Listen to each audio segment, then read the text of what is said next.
I'm here with Gareth Davies, Duke McKenzie, former three-time world champion. Gareth, what did you think of today's press conference for Pulev and Gassiev? Well, I think they're incredibly respectful. They've all got that kind of Eastern European way about them that they're going to explode in the ring, and I think it's a 50-50 fight. Gassiev has obviously lost to Otto Wallin, but they're very respectful around Umar Kremlev, who's very presidential about things. He's very much a leader of IBA, very much a leader in amateur boxing, carries himself. I don't know if you've met him before, but He carries himself in a particular way, doesn't he? He's very presidential. It's very interesting what they're doing. They've got us all out here. We're involved. There's a big cast list. I like the fact there's prize money for not just the pros on this event, but there's prize money. You know, you've done it all, amateur and pro, as you say, bigging yourself up. You know, bigging yourself up on your own channel, 3-weight world champion, should be a Hall of Famer, international Hall of Famer. Hopefully you'll be able to say that soon. It's nice to be, I want to say this, I'm finally a guest on your show as opposed to you being on one of my shows. It's only taken 15 years for you to realise that you needed your own podcast. So, and I'm expecting it to fly because you are old school, but you know how to approach the new school. This is the new school. I think these guys are going to be very successful. They've probably got some finances behind them, but I like the way that they call themselves a holistic hybrid. They'll bring mixed martial arts in, they'll bring bare knuckle boxing in. You won't like that. They'll do amateur boxing, they'll do pro boxing. So I like what they're doing. You know what I find as a great concept, like you say, they're bringing in all these different martial arts, right? Boxing, grappling, cage fighting. You know, they've got the pro-am scene, obviously, now, which is going to be great for our sport as a whole. What's your take on that, the pro-am scene? I love it. I love it because I think, why shouldn't people... I think they'll be in the Olympics eventually. I think the IOC will recognise these guys as having something that other people don't have, which is the versatility to work with everyone. That said, we're an open book. Mr. Kremlev says we'll work with everyone. I love that because I think the fact that amateurs, I think it's the top 1 to 5 in 13 weight categories here, from super heavyweight all the way down to flyweight, will earn money. I think the minimum amount they earn is $50,000 for 5th position, $8.32 million in prize money for 65 athletes. I think it's 65, 13 times 5, 65 athletes. 10% of them will be going home with money that they can bring up their children with, pay their mortgage with. This is an advancement.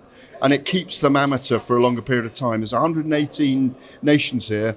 Some of the poorer African nations are here. Some of the all the Eastern European nations who are very strong in the sport. I think it's brilliant because the lifeblood, you know yourself, was it 6 of you boxed in the family? Yep, 6. All 6 of you boxed in the family. You know what it means to start as an amateur from an amateur club and do things for your country, for yourself. Imagine if you'd been able to buy a house in Croydon as a very good amateur before you turned pro under Mickey Duff. Yeah, but the problem I've got with that is, you know, these guys are like pro-am, right? Yeah. Like pro-am, which is good for the sport as a whole, but too much too soon. You can't get too much too soon. Maybe. You know, if they're getting, as you say, 50,000, was it?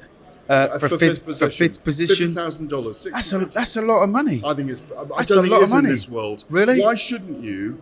If you finish 5th in a world amateur tournament, the world amateur tournament, it's 5th, not even first. Harder than the Olympics. Yeah, but it's 5th, not first. It's not even a bronze. Yeah, but if you, I think it's great because if you finish in that 5th seed, if you finish in with that bronze or silver or gold medal position, you've got enough money to buy an apartment in your country, or to put a mortgage down on a house, get a mortgage on a house that will sustain your kids forever. If you don't want to go fully into the professional game, and you know yourself, you talk about. I know your whole history, remember. I've done your life with you on a program. I've known you a long time. I covered the tail end of your career. That you, and you know how I feel about it, you should have already been an inductee into the International Boxing Hall of Fame. You're one of our greatest British boxers. fact, I'm doing a list of it at the moment for the Telegraph, and you're in it. I mean, top 20. Top 20? Top 20. Not top 10. Top 20. You start to sound like Nazim Hamid now. Top Every time I 20. see him, I'm top 20. Ted Kidd Lewis, right. Yeah, okay, Jack okay. Kidberg. I'll take that. Lennox Lewis. They're not three-time world champions, though. They're not. That is a unique selling point. No, but to go back to the point, I knew you'd argue with me today. Yeah, but I have to on that point, only because I'm Britain's second on paper 3-division world champion. Bob Fitzsimmons was first. I might have an argument for saying I'm the first. Bob Fitzsimmons is very close to my number one. Yeah. But I might have an argument for saying I was the first because he wasn't actually born here, was it? Well, he was born here and then he left at a very early age, right? And went to live, live abroad. So I should be making he never boxed here. I should be making you the number one boxer in the history of British boxing. Oh. I don't mind arguing that. I think you've got a case. I think you've got an argument for it.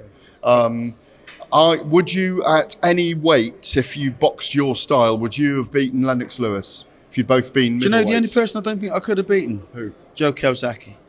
Right, so... Joe Kiyosaki. I'll give him that. A lot of people have him on the number one in the list. Certainly post-war. Yeah, I couldn't argue with that. I couldn't argue with Joe. Yeah. Unbeaten. Yeah. I can't remember the point now. Oh, yes. What do you reckon about these guys doing bare knuckle? Let's move on. Ooh, so you don't agree with bare knuckle? Let's move on. Did you not like MMA when that Let's came move on the on. scene? No, you can't not talk about. I know you're in charge because it's your podcast. Yeah, exactly. But you can't close me down. I've got to be able to have an opinion. Oh, no, everything's great. Everybody's got an opinion. Yeah, everybody's got an opinion. What's wrong with bare knuckle? They're too much blood for me, mate.